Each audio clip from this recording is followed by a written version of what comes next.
ஆண்டவரும் உலக ரட்சகருமாகிய இயேசு கிறிஸ்துவின் இனிய நாமத்தினாலே உங்கள் யாவரும் இந்த கால வேளையிலே வாழ்த்துகிறேன். கர்த்தர் தாமே உங்களை ஆசீர்வதித்து வழிநடத்துவாராக. இன்று நாம் தியானிக்கக்கூடிய தேவ வார்த்தையானது மத்தேயு 9:22. இயேசு திரும்பி அவளை பார்த்து, மகளே, திடன் கொள், உன் விசுவாசம் உன்னை ரட்சித்தது என்றார். ஆம், என் அன்பு சகோதர சகோதரிகளே, வாழ்க்கையில் சில நேரங்களில் நாம் தன்மையாகவும் கைவிடப்பட்டவர்களாகவும் உணரலாம். இந்த உலகத்தில் அநேகர் தனித்து விடப்பட்டவர்களாய் இருக்கிறார்கள். அநேக கூட்டத்தில் இருந்தாலும் அவர்களின் மத்தியில் உள்ளுக்குள் தனிமையான ஒரு நிலையை உணர்கிறார்கள். அவர்களை பார்த்து தேவன் இந்த காலவெளியில் பேசுகிற வார்த்தை, நம்முடைய கண்ணீரை யாரும் கவனிக்கவில்லை என்று தோன்றலாம். ஆனால் இந்த வசனத்தில் காணப்படும் பெண்ணை போல நம் இயேசுவை நோக்கி பார்ப்போமானால் அவர் நம்மை கவனிக்காமல் விடமாட்டார். அந்த பெண் கூட்டத்தில் நடுவில் இருந்தால் பலர் இயேசுவை சுற்றிலும் இருந்தார்கள். ஆனால் இயேசு அவர்களுடைய விசுவாசத்தை கவனித்தார். இந்த உலகம் நம்மை மறந்தாலும் தேவன் நம்மை மறப்பதில்லை.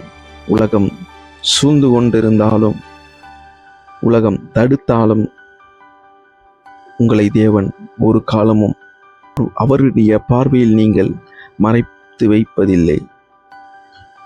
மனிதர்கள் நம்முடைய தோட்டத்தை பார்க்கலாம், ஆனால் தேவன் நம்முடைய விசுவாசத்தை பார்க்கிறார். உங்கள் இருதயத்தை பார்க்கிறார். இருதயங்களை ஆராய்ந்து அறிகிற தேவனாயிருக்கிறார்.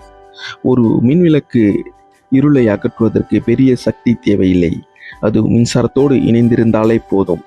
அதுபோல நம்முடைய வாழ்க்கையை தேவனோடு இணைந்திருக்கும் போது உள்ளான சூழ்நிலைகள் வெளிச்சமாக மாறும். இன்று உங்கள் குடும்பத்தின் தொழில், உடல்நலம் அல்லது எதிர்காலத்தை பற்றிய கவலையோடு போராட்டத்தோடு தனிமையாய் உணர்ந்து கொண்டிருந்தீர்கள் என்றால் கர்த்தருடைய வார்த்தை உங்களுக்கு சொல்கிறேன், திடன் கொள், பயத்தை விட்டு விசுவாசத்தை பற்றிக்கொள். உங்கள் விசுவாசம் உங்களை வாழ்க்கையில் தேவனுடைய அற்புதங்களை காண செய்யும். தேவன் பெரிய காரியங்களை செய்ய வேண்டும் என்று எதிர்பார்ப்பதில்லை. பெரிய காணிக்கைகள், அவருக்கு நீங்கள் பெரிய காரியங்களை செய்ய வேண்டும் என்பது எதிர்பார்ப்பதில்லை. நீங்கள் உங்கள் வாழ்க்கையில் தேவன் உங்களுக்கு அற்புதங்களையும் ஆசீர்வாதங்களையும் தருவார். உங்கள் கவலைகள் எல்லாம் தீர்ப்பார் என்று நீங்கள் நம்பிக்கை மாத்திரம் வைத்தால் போதும். இந்த காலை வேளையிலே அமித விசுவாசம் உங்களுக்கு இருந்தால் தேவன் உண்மையாகவே உங்களை கவலைகளையும் கண்ணீரையும் துடைத்து உங்களை திடைப்படுத்த தேவன் வல்லவராயிருக்கிறார். கர்த்தர் தாமே உங்களை ஆசீர்வதித்து வழிநடத்துவாராக. God bless you.